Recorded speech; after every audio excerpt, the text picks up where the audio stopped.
Energize. Engage. Engage. Energize. Energize.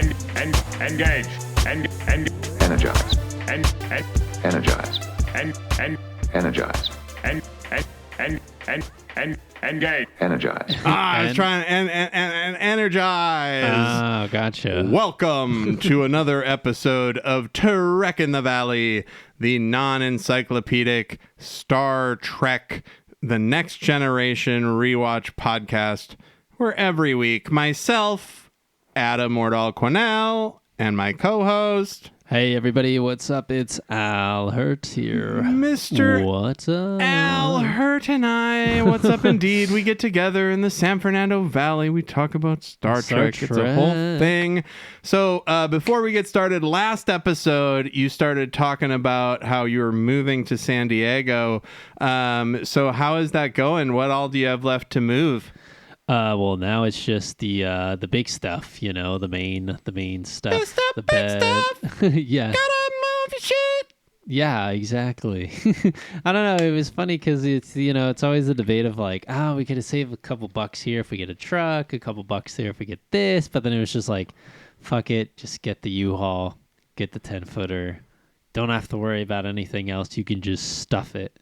Yeah, dude. And it's like, especially because previously than last week, I was just started to move, and it was like we did this strategy where we kind of paid, for both places, but like we paid a little less for, the last spot. So it was like nice to move back and forth rather than just clustering everything at once and just fucking panicking and using two trucks, right? Sure, absolutely. So that way we got a gist of like the neighborhood too and stuff, and I got to eat around and see all the nice places. It's crazy. There's ice cream, pizza, Thai food, taco, and burgers, like all right next to each other. Whoa! In California? Yeah, right? Taco and burger? You Yeah, dude. But it's like, it's nice that it's all lined up. Oh, dude, it's great. All right there. Plus, now you can have a new neurotic thing where it's like all week you just eat down the street. Exactly. You're like, it's always sushi, taco, burger, sushi, taco, burger. No, but it's also one of them closes, and then like on that night you're just like, whoa! I'm off my schedule. Oh, this is all I know. Yeah, I want to be like on that new schedule. Diet, Yeah, dude. I'm excited for you. Both streets, the bottom street, there's like all this hipster like breweries and shops and malls and all that. And then on the top part, there's like, just a bunch of typical suburbia stuff, chains, restaurants. And then there's a grocery store. And it's like, oh, that's nice. You can just walk down, get some groceries, come back. But it's like, I'm not going to do the whole thing. I learned my lesson with that. Well, you mentioned having a parking space, which is good because you guys haven't had you live by Dodger Stadium now without a parking space for a long time. And you and your girlfriend both had cars for a while here. Mm-hmm. What the fuck, dude? I remember when we came to your place, I was just like, well, I mean, I would just have to end it all if I like had. Especially, I thought you guys had one car. Now knowing that you had two cars, I'm just like, dude, yeah, it was the other World Series. Have to move. We were like, yeah, this. You is have to move to San Diego just because that's like, well, this is the most annoying LA experience that's ever been. So goodbye. Well, now it's we're juggling. It's us talking about like, oh, what's worth it to come back and stuff. And as we were discussing, earlier about concert prices and shit, it was like, if you got to pay more than $100, maybe go to a festival, maybe make a bigger weekend out of it. Yeah. Like, if you're going to do that for one act, maybe look into the opener, maybe make it for 2 or 3 acts. Because this shit's getting wild nowadays. So, yeah, it'll be interesting, especially with, the World Cup and the Olympics coming up through LA. So San Diego will be like, what is it called? Not a haven, but it's like we're going to get a lot of like excess, especially from, down south and up north. Just tourists and shit, From the Olympics? People are going to want to check out all the sites, right? Hopefully. Yeah, they're not just going to go to Olympic Village and like punch a homeless person in the neck. And they're like LA's crazy. Yeah, that's like, I heard that's a thing. Like, if you get tickets for the Olympics, if you pay for a high enough level, you actually get to punch one of the displaced unhoused people in the neck. Yeah, you get to with Gavin Newsom, you get to put gloves on and throw all their possessions in a dumpster if you pay for the $700 super pass. And that seems low, but they sell a lot of them. They're gonna throw away all the shit. Well, that's good. You're getting to going to San Diego. I get to come hang out during Comic-Con. I'm looking forward to that. San Diego Zoo. Oh yeah, that's the big zoo, bro. Yeah, that's the big one. We should come down there and go to that with you. We've always wanted to. That one's exciting. How far away are you from where Comic-Con happens? Oh, do you know? I have no clue. Where is it?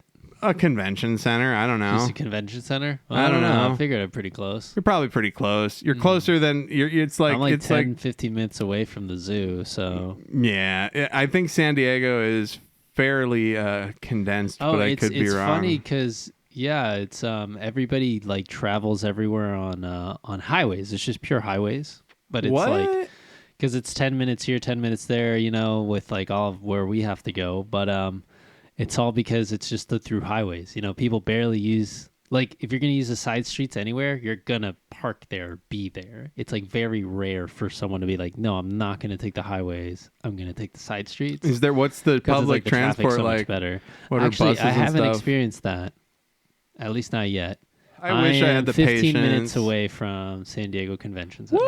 Again, literal, just highways. It's like, being close to the neighborhood to highways, and like, it seems like a young neighborhood too, but there's also parents there. There's like a bunch of elementary schools. It's cool.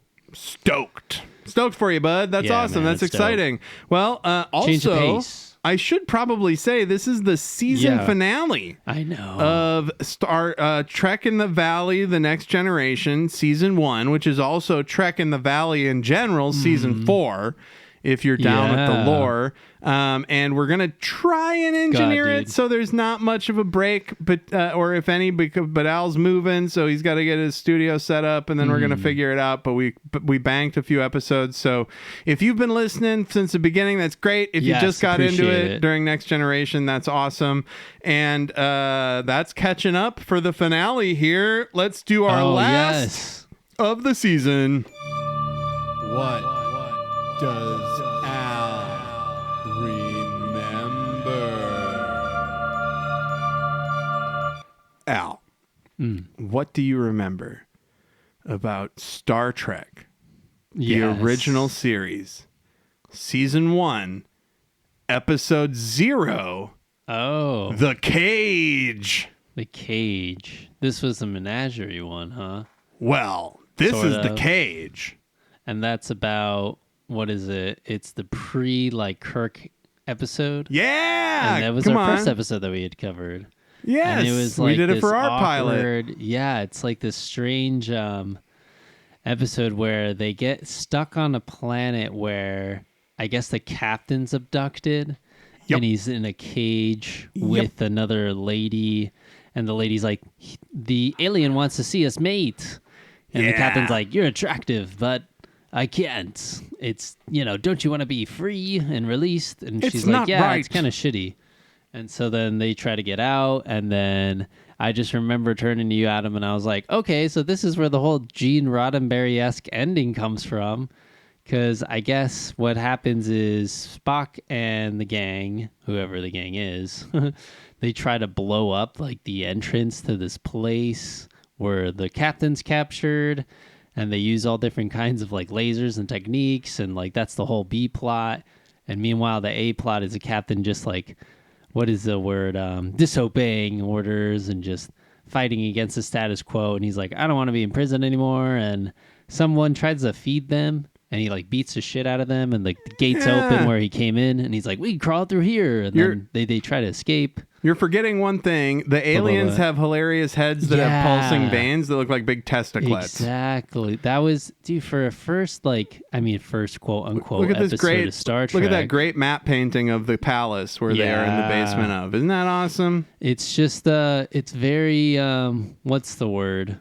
I don't know. I guess it's just like reminiscent of like what little pre-sci-fi ideas were. Yeah, it was like just them testing the things Twilight out. Zone. Yeah, exactly. Because with a lot of color too. Because the trick is that lady is actually hideously deformed from an accident because they put her together wrong. Because they didn't know how a person goes back together, so they did it wrong. Eerie. And that's like why she thinks differently or whatever. And she has lapses. So she opts to stay with them. Yeah, and he stays with them too, doesn't he? Pike? No, not Pike. There is another episode where the guy decides to stay with. Well, all of them. that's the guy that stays with the little kid that was played by Ron Howard's brother. Remember? Yeah, that was another one. He's like, I'll hang out and learn. It's like that was bizarre. That ensign that was like a problem. And then he's like, I'll stick around and learn from the little creepy guy. was it Pike though in that episode? Maybe Pike stays behind. I can't remember. This isn't what does Adam remember, dude? What the fuck, man? Hey. The whole thing is like, I don't have to do this except this is what I do. This is I do that. I recorded that shit. That's what I do. Oh, this is so strange though. How? Because I think, don't they just leave and then they're like, you must, and Captain Pike eventually has to go back there because that's where he eventually dies or something. Yeah, because that's what I'm thinking of then. Because he comes back to that spot, he gets revitalized, and everybody's like, "Oh, what happened to Pike?" And then Pike's like, "I got revitalized to my age or something," and then he lives the rest of his days with that chick. Yeah, he does stay there. Yeah, but that's the second time he visits. You're right. He leaves the first time. Yeah, but when do we see him? Oh, but then we see it when they. But that was really confusing. This is confusing. Hold on, because I don't remember if he's. I don't know what happens at the end of the first time. Does he? I don't know if he stays there. No. I what the fuck? And so it's like Captain Pike and his landing party escape the Telosians. And then the Telosians let them go after realizing the humans' intense hatred of captivity makes them unsuitable for repopulation. Pike leaves Vina, whose true disfigured form is revealed. They make an illusion of Pike yes. for her. Yes, that's right. They make a fake Pike. That's why they go back. Pike appears to have a renewed sense of purpose and orders the Enterprise to depart, as if they're boldly going to a series that will not happen with me, Pike. Yeah, I thought that was really clever. I mean, it could have been like a funny test run, you know? They could have just been like, oh, yeah, Pike stays there. And then Kirk is like, the last scene is Kirk walking onto the bridge like, hey, I'm Captain Kirk. I'm the new captain. And Spock's like, Spock's like, why didn't they promote me? I mean, I don't have any emotions. If I did, I'd feel snubbed. Well, hey, anyway, thanks for listening to all these segments. And that's what I'll remember. And that brings us to Star Trek The Next Generation, Season 1, Episode 26. Written by Maurice Hurley, Deborah McIntyre, and Mona Clee. Based on a short story by Mona Clee. Wow, isn't that cool? Shout out Mona Clee. Yeah, based on a short story. That's awesome. I love when they do that shit, when they repurpose sci-fi. It might not have been written by Mona Clee. It just said written by a short story. I didn't get who did it. Anyway, James Conway is the director. And this episode is titled The Neutral Zone. This is episode 145 of Trek in the Valley. Who knew? Wow, that's fucking crazy how time works. Time makes fools of us all. The episode title is The Neutral Zone. This is season 1, episode 26. Yep. And the air date is May 16th, 1988. I was 6 years young, just but a scamp. Not quite defeated by the world yet.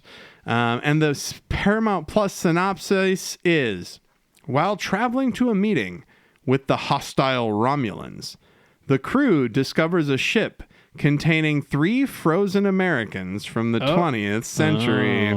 And one of those frozen Americans is played by a very famous character actor, Leon Rippey, who plays and he was in fucking Deadwood. He was easily the best part. He was in Deadwood. He was in a bunch. Really? Yeah, dude, he's great. He? Hold on, let me show you. I'll fucking show you who he is in fucking Deadwood. He played Tom Nuttall. Oh, shit. Yeah, dude, he's legit. He's great. Nice. He's a fucking great actor. He stole the scenes. Absolutely. Other than like he's delivering on a higher level than anybody easily. else, including Patrick Stewart. Like this guy is fucking acting circles around the cast.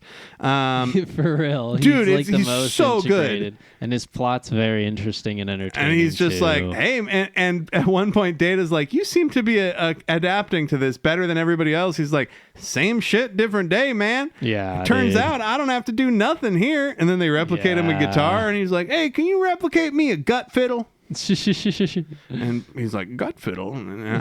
Oh, look at this awesome opening shot of open with a good shot. a derelict spaceship. Yeah, and it was great remastered effect. Look at this shit. It looks real. It's a really strange encounter too, because Worf was like, well, I mean, it might run into something else. I can, use a tractor beam, try to redirect it. And Riker's like, no, don't redirect it. Just let it float. Just let it rip. Somebody else will run into it, They'll learn about NASA. And they'll learn about it, yeah. And it was like, if we hadn't waited for Picard, we wouldn't have noticed it. So let it be. And they're like, okay. Riker says, let nature run its course. Let nature run its course, but it's a man-made thing. Yeah, too. Let that man-made thing run its natural course through the cosmos. Let that trash go through the river. And Data says, "Hey, can we check it out? Can we go check out that spaceship at least?" And they're like, "What?" And he goes, "The opportunity to do this does not come along very often." And then they send Worf to go with him. They're like, "Yeah, we'll have Worf watch your back." There's a great joke on this. So Worf and Data are in the airlock, right? Mm. And Worf walks up to the door to go into the spaceship and just bangs into it. Oh my gosh. Because he's expecting it to open automatically. Yeah. And he's like, he goes, what? And he stands back and takes out his phaser and he's going to phaser the thing. And Data's like, no, that's not necessary. It's got a latch. And then Data works the latch and opens it. Yeah. And Data kind of gives him a smug look. It's like, I think you've got more emotions than you think, Data. You can be smug. This is when it's starting to get a little more weird and flexible when it comes to Data's emotions. As more episodes we see, I it feel starts to get more smug, a little more. Well, haha. He's starting to catch on to irony and this is silly and this isn't. We'll see. I think maybe he gets a little more serious. I think they're like, hey, you're almost a little too human in that. We'll find out in season 2. Yeah. So they find a bunch of freezer pods, right, for bodies. Yeah, and Worf wipes the windscreen off, and it's just bones. It's a gross skeleton with some skin left on it. Yes. And they're each one is in a little recording booth. It's got the recording eggshell foam. Yeah, that's right. Fucking love that shit. I don't know why one's empty. They never go back to that. That's creepy. But then one of them has a person with skin in it, and it's a blonde lady, and Worf is intrigued. It's giving, though, the Planet of the Apes. You know how the astronauts went off into space, and then one of the pods broke, and just also Alien, bones. all the Alien movies when they're in pods. It was cryogenically... what is it? They call it cryonics in this. Yeah, it's cryonics. But it's so they're funny. Freezing themselves. It's so funny because they're like, these aren't really set up for advanced cryonics. They're just freezers. So it's you'd need the stuff to freeze. You can't just freeze a person. And also they get the cryonics kind of backwards. I think they say they froze them after they died. But with cryonics, the thing is you freeze them while they're still alive. Yeah, exactly. And but... So Data's keep like, things fresh. Data's literally. Like, what the hell are we gonna do with these guys? They don't know what. And so Picard isn't on sorry, go ahead. No, Picard isn't on the ship. Picard's coming back from a conference. Yeah, so it's kind of like Daddy's away, and the kids are taking over the ship, and this is what really surprised me. Data was like, hey, there's 3 people that are still alive on here, or they look like they're still sleeping, and Riker's like, leave them. We're letting nature run its course. Yeah, leave them. and Data's like, no, I think we should save them. And I'm like, shouldn't this be the opposite? Shouldn't Data be like, whatever, they're still part of the experience. Yeah, but when Riker should be like, no, you should save them. And then they start going back and forth. And then Riker goes, whatever you do, just do it quickly. I'm going to beam you out. And he brings them back, right? Yeah, and I was like, damn, Riker. And and then they figure it out. Worf and Data bring him back. And so Picard doesn't know anything about the frozen bodies in sickbay. And he gets back and he says, go to these coordinates. And Geordi's like, those will lead us right to the neutral zone. He's like, I fucking know. Yeah, I know. It's important. Then we get a staff meeting, senior staff meeting. And Picard is like, here's what's going on. He basically tells them, tale as old as time. On the border of the neutral zone, there are bases, Federation bases that have been destroyed and disappeared. There's no signals from them. We got to go investigate it, right? We haven't heard from the Romulans. Nobody's seen the Romulans. It's all conjecture. And then Picard says the strategic decision is to send one ship, us, the Enterprise, and we're going to get out there and check shit out. Worf's worried that they're going to be overmatched. First encounter with the Romulans in like 50 years. So the goal ultimately is twofold. They're going to investigate these possibly destroyed stations, outposts they call them, and then they're going to try and make favorable, not war-related contact with the Romulans. And then Troy is like, there's limited information about the Romulans, but I'm going to prepare something so that I can have you like, I'll be on the emotional tip as to what the Romulans are about for you, Captain. That's what she does, man. She does her research about the hearts and the brains of the aliens they're going to encounter so she can get all up in their brain guts and emotionally read them, bro. Yeah, that sounds kind of morbid. Dude, that's what she does. She gets up in them brain guts, yo. Yeah, she's very broken, overpowered. Crusher calls Picard down to sickbay, and she's like, we need to talk about the people Data beamed over. And Picard's like, I wasn't aware that he had. And she's like, well, he did. And he's like, what? And she goes, yeah, he beamed over 3 frozen people. And Picard's like, well, what did you do with them? And she's like, I thought them. And he's like, you thought them? And she's like, the things they were in were falling apart. And he's like, what? Yeah, and she just wanted to help them out. I thought them. And she goes, I didn't know what else to do. We didn't have 3 fridges. And I love how she calls them crypts that they were in. Their crypts were falling apart. Like their mummies, just trying to uncover. I mean, I guess they technically are, huh? Yeah, basically. And so they've been out for 300 years. So that's what she basically gives the Picard the rundown. She's like, They each had symptoms. This one died of a heart problem. This one had a brain aneurysm. And this one died of being fucking drunk. Yeah, like the last guy's like his lungs and liver were all fucked up. His liver was about to explode, yeah. Yeah. And so they were, and then this is when she drops the cryonics on him. She goes, so Picard, what it was, how did they even get here then? It was a fad in the 20th century when people would die and then they'd be frozen until they could cure their diseases. Yeah, they'd fix them later. And it's like they're frozen at the moment of death, but I think you got to be frozen before. You got to be alive to be cured of something, right? This feels weird. Well, the point is, forget about that. Yeah. The point is it worked for these people. And Picard actually says, she goes, it was bullshit back then. And Picard goes, well, I mean, was it? Yeah. We've just resurrected these 3 people like that, like the one rich guy who's an asshole. Oh my gosh. Ralph Offenhaus. So we have a rich person and then we have put a wife. Stock in the company. Then we have a wife who's a wife and a mother. And then we have, I mean, that's not all she is. And then we have a country musician. Yes, a country musician who is an drank alcoholic. and smoked and clearly did a bunch of drugs. And it's interesting that we have, it's kind of like this time machine horror story, for them. Because rather than being interested in like what's going on, everything just doesn't work out because it's 300 years in the future. It's another great Twilight Zone sci-fi script. Exactly. Based on a short story, they find people frozen 300 years in the past. And so basically, Picard brings Data like, down. Why'd you do this? And he's like, Data, why didn't you just leave them there? And he's like, well, what if they died? And he goes, they were already dead. And he's like, well, yeah, but at the time it seemed like the right thing to do. And Picard's like, the timing on this is really bad. And he's like, I don't know what to tell you, Captain. I found these fucking frozen guys. I feel like, hey, we saved the frozen guys, right? Isn't that what we do? We save frozen guys? And Picard's like, well, they're alive now and they're living beings, so we have to treat them as such. What if one of them is a con?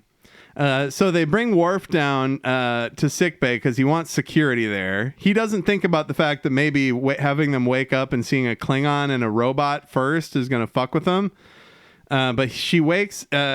Crusher wakes up the lady first, and the lady is like, hey, so what's going on? Where was I? And then she sees Worf and she just passes out.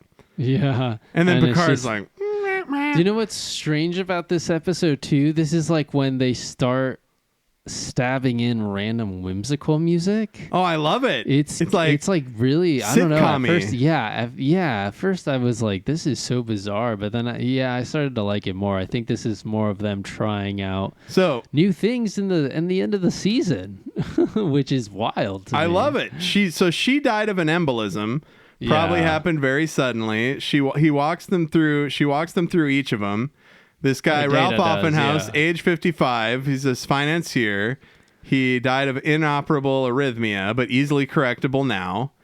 He must have known his condition was terminal. And it's revealed that he put a lot of stock in the company that he decided to get induced under. Absolutely. And he's one of the investors, and he's like, "Oh, we probably made a lot of money off this. It worked." But they're the only three people that ever worked for. And so we've got Claire Raymond as the lady, Ralph Offenhouse as the rich man, and LQ, quote, Sonny Clemens. And they say this guy was like some kind of musician. We don't really know. It had something to do with music. Probably died from massive chemical abuse. And he's waking up at the time. Right. And Picard says, "Sounds like someone who hated life." And it's like, and yet he had himself frozen, presumably so he could go through it all again. Too afraid to live, too scared to die, Crusher says. Whoa, and it's like, fuck Jesus, you guys. He's just living to the hilt, bro.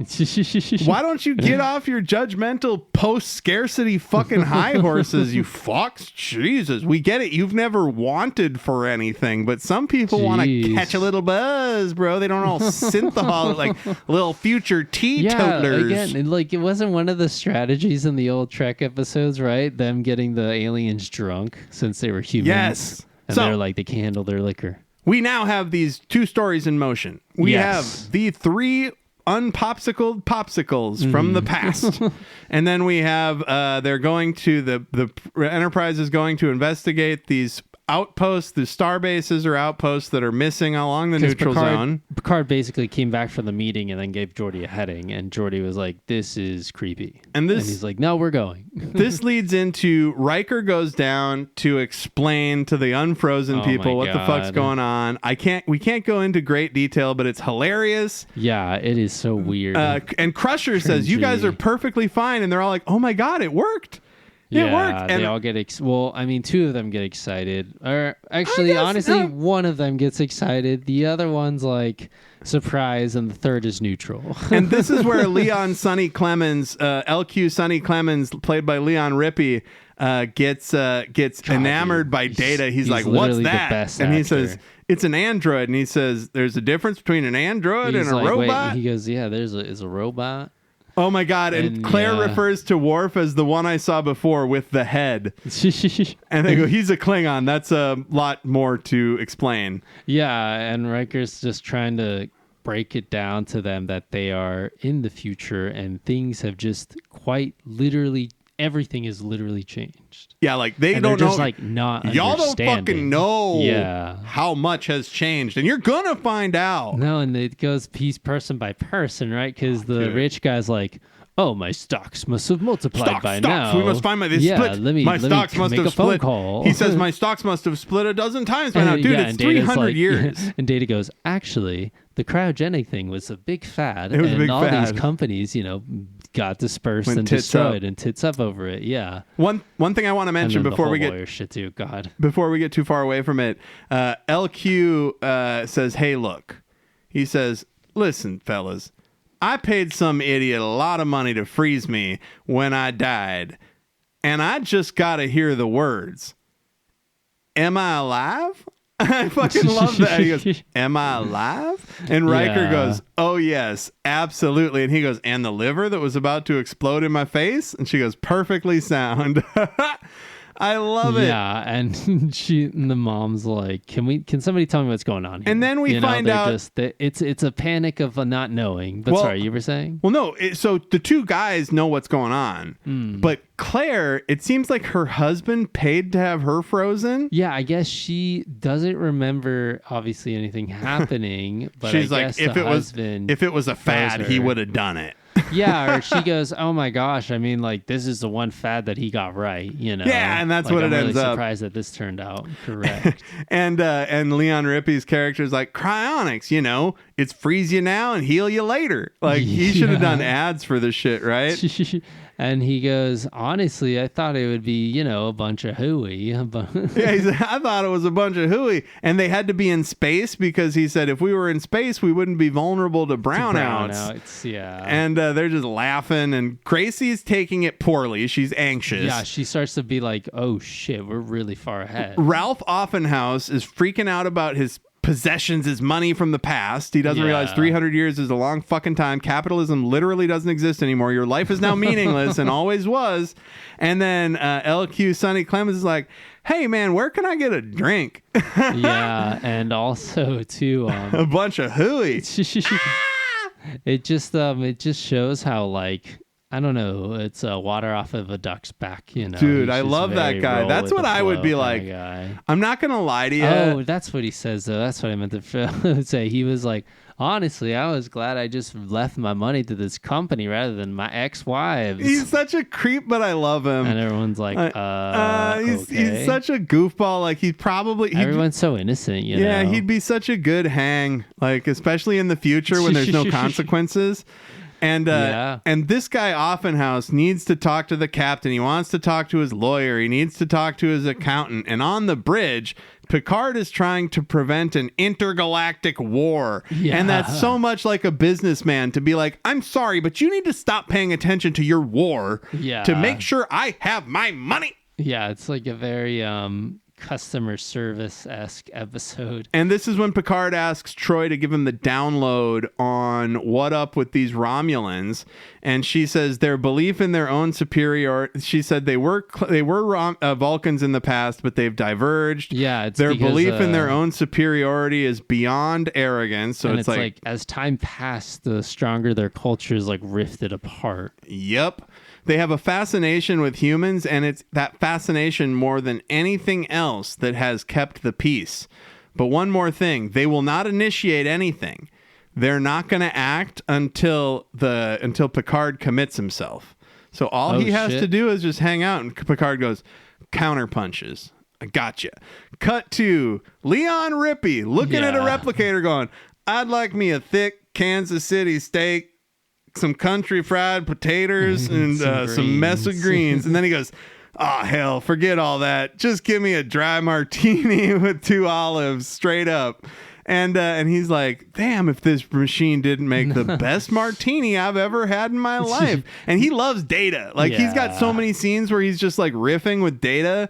Like, he's like, let's see if the Braves are on. How do you make this TV? And they're like, TV? And these guys act like TV is this primitive thing that they would never know about because now they have, like, hollow novels, I guess. Also, too, though, just before we get too far away, there's that whole martini thing, and as soon as he looks at he practically looks at the camera and he's just like, for the vitamins, and there's this weird guitar twinge. Yeah. And I had to rewind it twice because I was like, what's that noise? Yeah, dude, it's like a musical sting. Yeah. Like to put a pun, it's like a sting. it's like a and he starts doing the eyebrow thing. Yeehaw. What's the name of that show?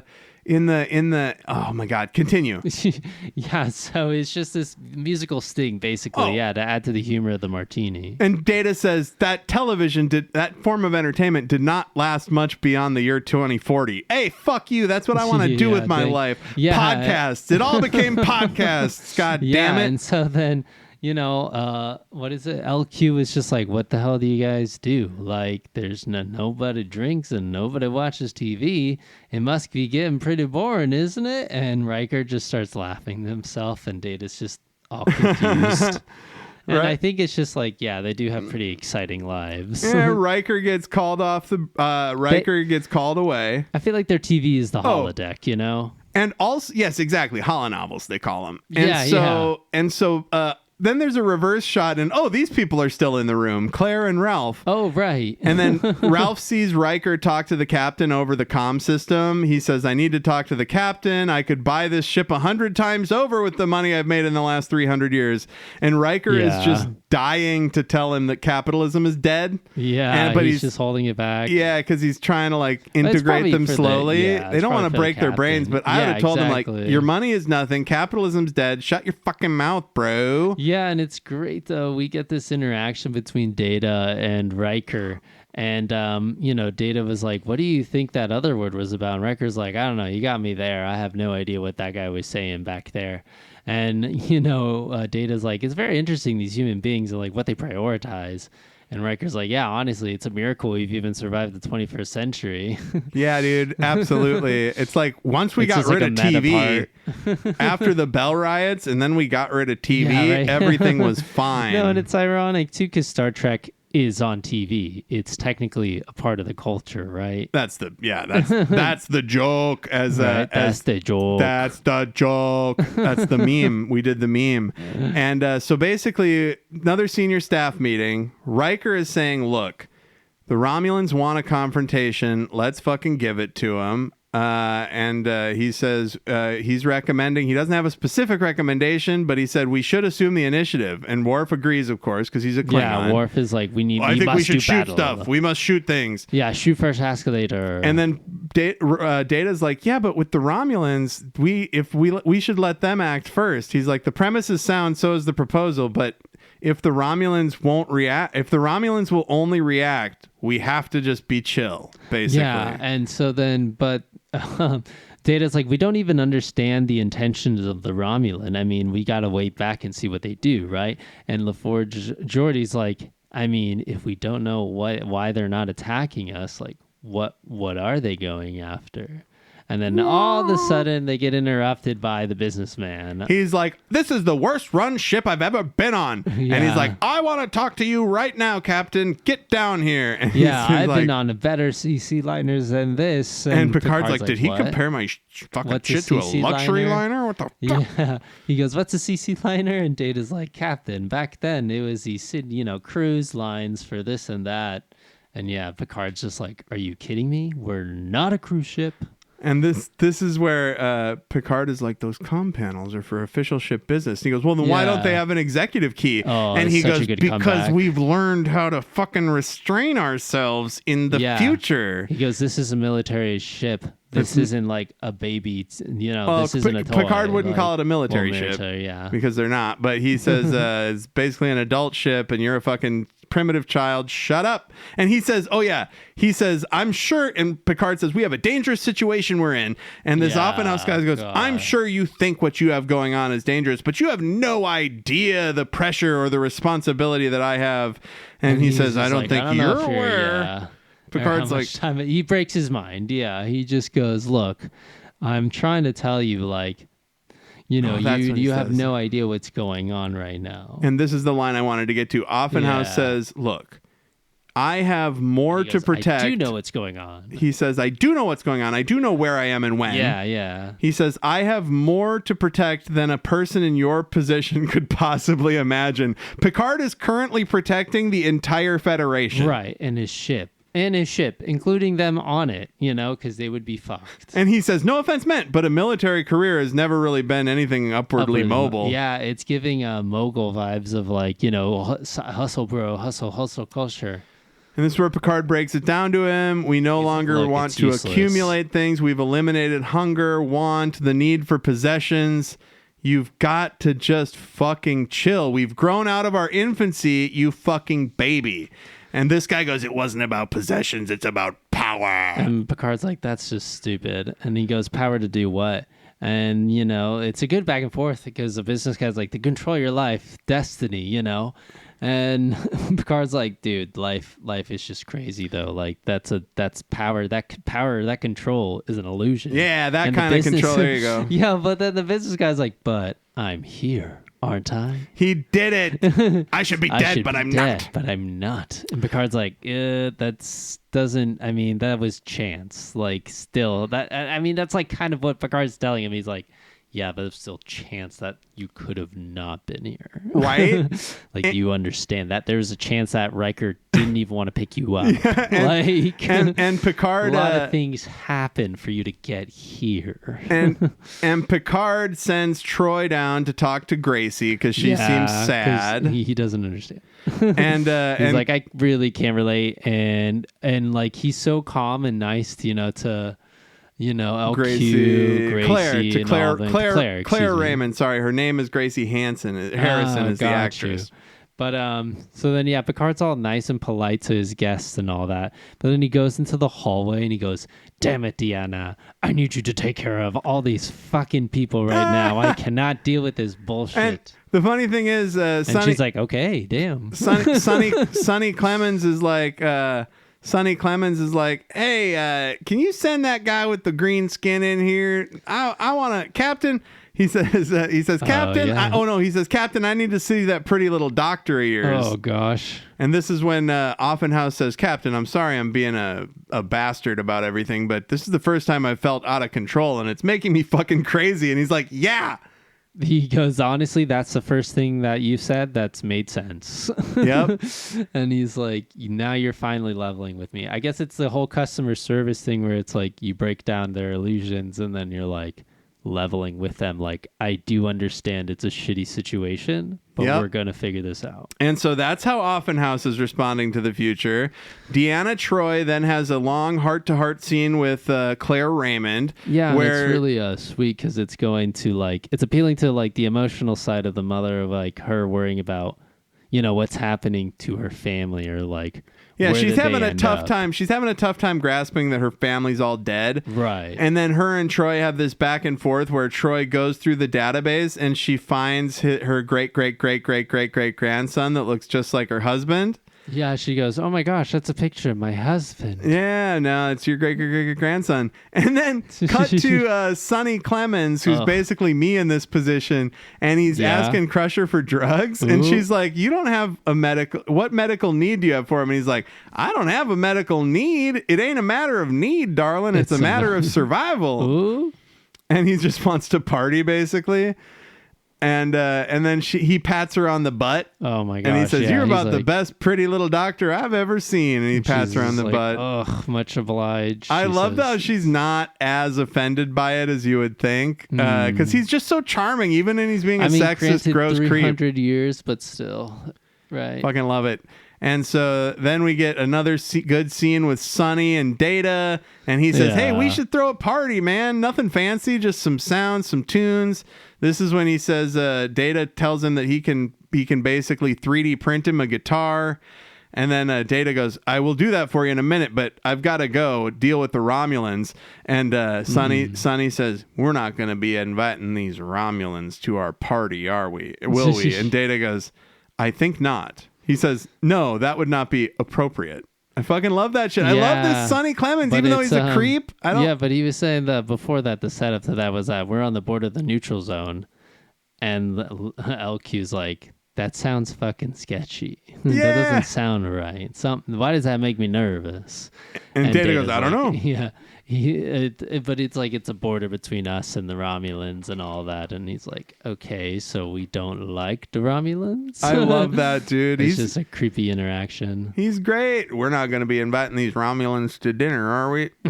Fucking awesome, dude. And then this is finally when like the guests have kind of calmed down and had a grasp on things, and then it's like, okay, now let's switch to the Romulan story into high gear. Exactly. Let's switch to the main story. And then the Enterprise gets to where the first outpost is gone, and it looks like it's just been scooped up and disappeared. Yeah. They're like, there's a big pit where the outpost used to be, and it's gone.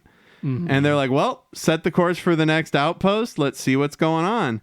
Cut to Oh, geez. the unfrosted people. Yes. And Ralph Offenhouse is like, "I have spent my entire career being able to tell when the other guy's mouth is dry." And he's basically like, shit is fucked. There's something going on, and we can take advantage of it and make some money off it somehow.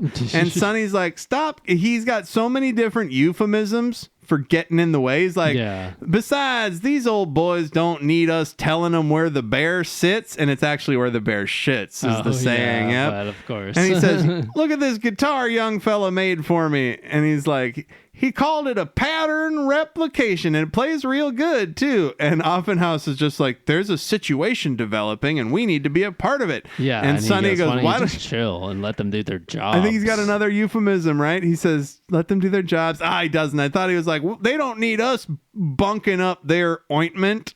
This Offenhouse guy sucks. He's like, I will not have my fate decided by others. It's like, welcome to the future, motherfucker. And then he pushes back even more because it's a form of fear, right? It's like when people want to know what's going on around them, it's more of like, I'm scared and I don't really trust I'm the same way. what's going on. When I'm uncertain, I get terrified, yeah. make a lot of mistakes. I fuck shit up. I forget things. There's people that say that they're the captain. I get it. Anybody I'm can flawed. say that they're the other commanders. I get it. I'm incredibly flawed. I get it. I'm deeply flawed. I don't know. I'd be kind of like LQ. I'd hang out with Data all day and I'd just make LQ shit and then hang gets out on the it. holodeck. I would be like, holodeck, leave me here. holodeck, I'm going to become addicted to this thing, and it's going to be a huge problem. Yeah, right? I'm going to do stand-up at a stadium in the fucking holodeck and go crazy in my mind. But yeah, so basically they get to the next outpost. Worf, of course, recommends battle stations, and Picard goes, no, that's going to look fucking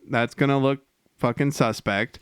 So they go to yellow alert, and this is when Offenhouse walks through, dude. It's great. He walks into a turbo lift and he goes, if only I could find where the captain is. And the computer is like, Captain Picard is on the bridge.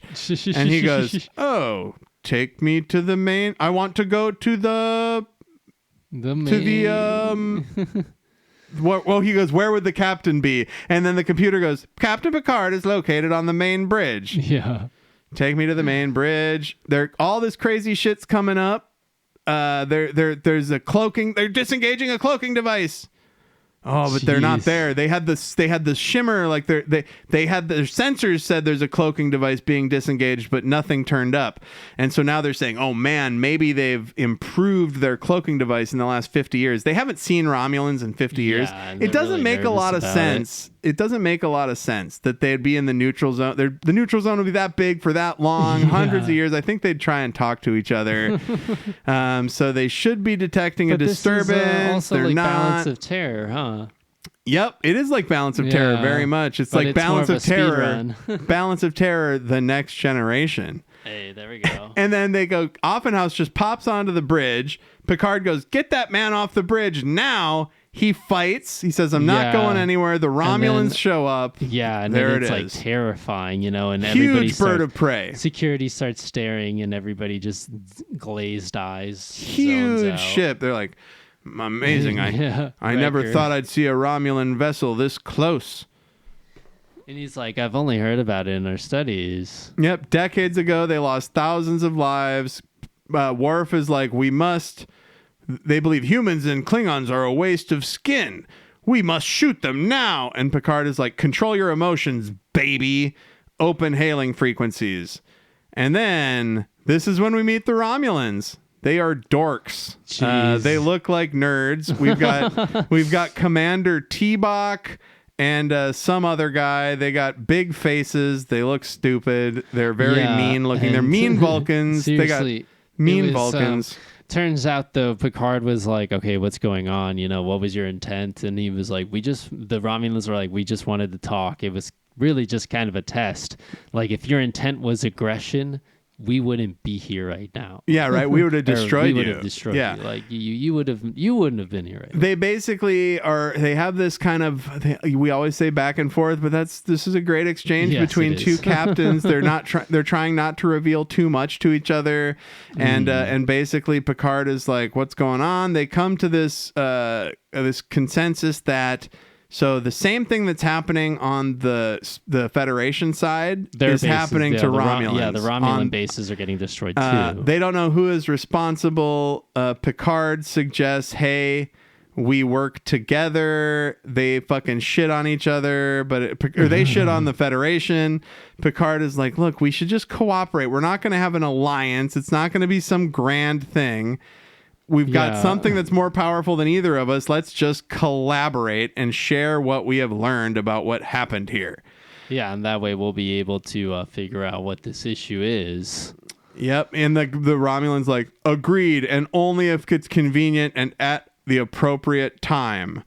Captain Jeez. Picard, because your actions are those of a thoughtful man, I will tell you this. Matters more urgent caused our absence. Now, witness the result. He says, we were gone. Basically, this Romulan says, here's the thing, Captain. We were gone for 50 years. We weren't paying attention. And now look, outposts on both sides are destroyed. Well, we are coming back to clean house. Jeez. You've been negligent, Captain, and guess what, bitch? We're back to piss in your cereal. And that's it. Picard says, I think our lives have just become a lot more complicated. Get that man off the bridge. There was one good exchange where Offenhouse jumped in and used his business acumen to say, those Romulans don't know shit. They're hiding something. And Picard's like, I hate that he's fucking right. And then meanwhile, we cut back to the subplot. Yeah, Claire Raymond. This is where they find her kid. Yeah, her great grandson. So they let that play out over 3 scenes with her and Troy. Mm-hmm. And she's stoked. She's like, when we get back to Earth, you can meet him. We'll take you there. And she's like, I mean, it'll be strange, but I guess I can do it. Cut to a conference room where we've got the 3 thawed people. And they're like trying to resolve, hey, we're going to figure out where to drop you off on Earth. Now, this is great because he says you can't stay on the Enterprise. Yeah. They've arranged a rendezvous with the Charleston that's bound for Earth. They'll deliver you there. And now this is interesting. He says, what would happen to us? There's no trace of my money. My office is gone. And Picard is like, here, we just improve ourselves, man. And he goes, well, what's the challenge? He goes, the challenge is being better than you were. The challenge is to improve yourself, Mr. Offenhouse, to enrich yourself, sir. Yeah, this turns... Enjoy it. Yeah, it turns back into like reminiscent of the speech that Worf gives his other his other Klingon. Yes. His fellow Klingon, where it's like the battle's like internal, it's inside your mind. Like once you do have everything, it's kind of more of a struggle to love yourself and to like be connected. Yep. And Sonny is like, be grounded.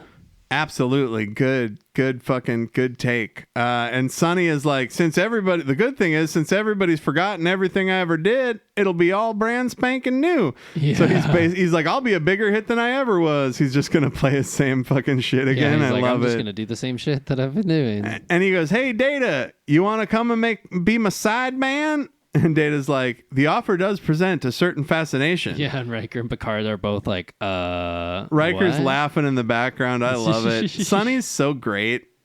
Yeah, he is definitely one of the best characters. And then basically, Geordi says, hey, if we go warp 8, we can actually get them to Starbase Sierra in 5 days when it's going to take the other ship a lot longer. Yeah. And Picard is like, well, that'll give them off their journey. And then he goes, yeah, but they'll benefit from the extended time to acclimate with our time. No, we're definitely going to get them off the fucking ship right now. And then Riker says, having them aboard has been a good visit from the past. And Picard says, that would take us in the wrong direction. Ooh. Our mission is to go forward. Yeah, and he's like, and it just begun. He's there like, you fuck go. Boomers. Set velocity warp 6, Mr. LaForge. Engage. Yep, and then this is like, oh shit, it is the end of the season. There There's you a go. Nice little bow tie of like, we're not your dad's Star Trek, It's this like, ain't your granddaddy's Star Trek show, motherfucker. This is some real stuff, and it's about to get even better, And now we have to talk about the double beat where we got the big bad bugs in the last one, and now they're like, and then also Romulans. Man, they got a lot. And then the Borg shows up. What the fuck? Yeah, How right? many big bads are in the big bad out there? I don't know. Yeah, exactly. They set up this big bad, and then they end up trying to find this shit with the Romulans, and they're like, we didn't find anything. Okay, well, best of luck. And it was like, well, fuck you. I can't believe these stations blew up, and they just leave. There's right. They never. I don't think we ever find out what happened to those. Maybe in the next season they come back to this, but I don't think they do. Yeah. There's a great quote from Data when they're describing each of the people that were unfrozen. Mm-hmm. They refer to Claire Raymond as a homemaker, and Data says, homemaker must have been some kind of construction work. I love it. Picard is super grouchy about these unfrozen people. That's a great bit. I think it's like it reverts to the whole like him not being able to deal with like kids too, or just like they're people basically who just, like, children. aren't in the know. They're basically children. Yeah, because they have no idea. They're still, as he said, acclimating to like everything that's new, and that Picard could have given them months off their trip, which makes sense, but also he's right. Get them the fuck off my ship. No, but also they still honestly need to get used to it. Before they get to Earth, where their everything mind is gonna melt. Look at San Francisco now. Holy shit, it's gayer than ever. So one thing that I want to mention in my don't forget, because we kind of covered everything else as we went throughout, but I love that Riker is nervous about telling the capitalists that capitalism is done. Yeah. He's just like waiting to break it to him. And then also, why was cryonics a fad if it works? It worked. 3 of them, yeah. But I mean, like, I guess it maybe didn't work. The only 3, you know? Well, yeah, because there was also like power failures during the riots and shit on Earth. Yeah. So they're the ones that were in space. And then, exactly. And also, one of the investor guy was like, they've had all these debates about these weird batteries and all these systems about freezers. And that's why I invested so much in this company, because this was the best. Yeah, they put you in space. Yeah, no, it was so no interesting. brownouts, which sounds like diarrhea. Like you got diarrhea. Right? And so that's what'd you think? How many? I honestly thought this was how many Romulan? They're warbirds, right? Ooh, yeah. I said warbirds. bird of prey earlier, but that's Klingons. Mm-hmm. How many Romulan warbirds do you give this episode? This is like a 4.5. Whoa! Yeah, I was gonna say really 4. We flopped. Yeah, we flopped. Yeah. So 4.5. You loved it, huh? I really, really did. I liked the aspect of like how freaky it is that people are just 300 years into the future, and the Picard and the crew dealing with that, and the drama of like all this shit pretty much being on the edge of the neutral zone, quite literally on the edge of the neutral zone and on the edge of your seat of like Picard's dealing and saving the Federation basically from destruction, because the Romulans are like, we would have killed you. Like we're glad you didn't do anything, and we're glad we didn't do anything, honestly. But we're gonna do things now, motherfucker. I love that they're like, yeah, exactly. We weren't paying attention, but now we are, and you're not gonna like us when we're paying attention, Captain Picard. I mean, I'm sure they work together in the future. Oh, there's all kinds of shit. We're gonna cover it over the next 7 years, dude. We're gonna cover it over the next 7 years. It'll actually be more like 5 years or 5.5 years, but we're gonna get to it. Episodes. Yeah, man. But yeah, that was a good cherry on top too, with Picard being like, yeah, we're gonna go to the future. Forget the past. This is we're looking forward to these amazing stories. This is a great and I loved Sonny Clemens, absolutely. Leon Rippey totally fucking dominated. It was great. I love that this is kind of the structure of the episode is there's a sci-fi story that could be any sci-fi world. People are frozen. They wake up 300 years in the future. And then there's also that's happening while a Star Trek story is happening. Yeah. So you see like turmoil. Like bare bones human sci-fi story and also Star Trek story, and they don't really have anything to do with each other. No, it's just the shit that happens on the ship. They only meet at the end when Offenhouse sees the Romulans on the screen, and that's kind of when he feels like, oh, this is bigger than... When after he's on the bridge, he's like, oh, there's Romulans. This shit's I think he fucked. talked to Picard at one point in the elevator or something, and he was just like, yeah, I really don't know what's going on. That was early. He says, whenever I just go fucking crazy when I'm not 100% in control of everything that happens around me. That's right. It's making me fucking nuts to not be 100% in control of everything that's happening around me. Dude, the whole, why don't you have executive keys? I was like, what an asshole. Well, if it's so important, why isn't it impossible for a plebe like me to get to, eh? But yeah, so that was great. The neutral zone. Yes. Come back next week for a future episode of something sometime. And that brings us to one last segment of the last episode of the season. Captain Adam and Al recommending things. I repeat, Adam and Al are recommending things. What do you got for us, Al? This record's by this this is a producer on SoundCloud. It was a brother and a sister. They were really good, but now it's just a brother. It's just one guy. But it's Tennyson, Tennysson.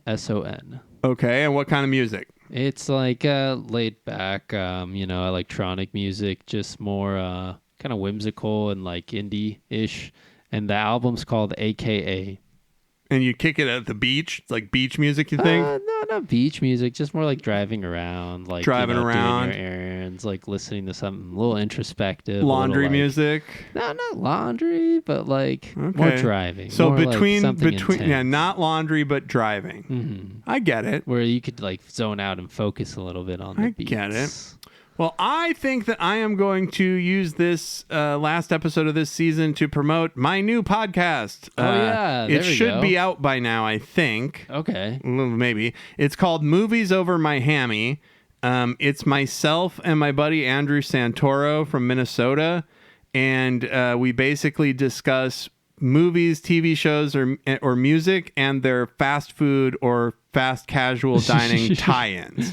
So like the big one that we start with that we talk about at least is remember the Hobbit menu from Denny's? That kind of gave Andrew this idea. And when we don't have a movie tie-in item to talk about, we're just going to review some movie and then we're going to compare it to the Moons Over My Hammy sandwich from Denny's. Okay. And then we play games and stuff. It's fun. So find that wherever you get podcasts. Cool. Movies Over My Hammy. And we're going to be back with Star Trek The Next Generation Season 2. And the first episode is called When This Loads. We'll go to Season 2, The Child. Oh my God, that's right. It starts with this one. Season 2, Episode 1, The Child. Thank you so much for sticking with us, gang. We'll see you next season. Peace. Bye. And yes, congratulations, Al. Yes. Thank you. No, thank you. 145. Trek in the Valley is brought to you by Adam Ordall Quinnell and Al Hurt. The theme was produced by Al. The episodes are engineered by Adam. You can email the podcast at trekinthevalley@gmail.com, or you can search for us on Blue Sky and Facebook as Trek in the Valley and follow us over there. Please be sure to like, subscribe, rate, review, whatever you do on your podcast apps. It really helps us out. And never forget, always explore strange new fucking worlds.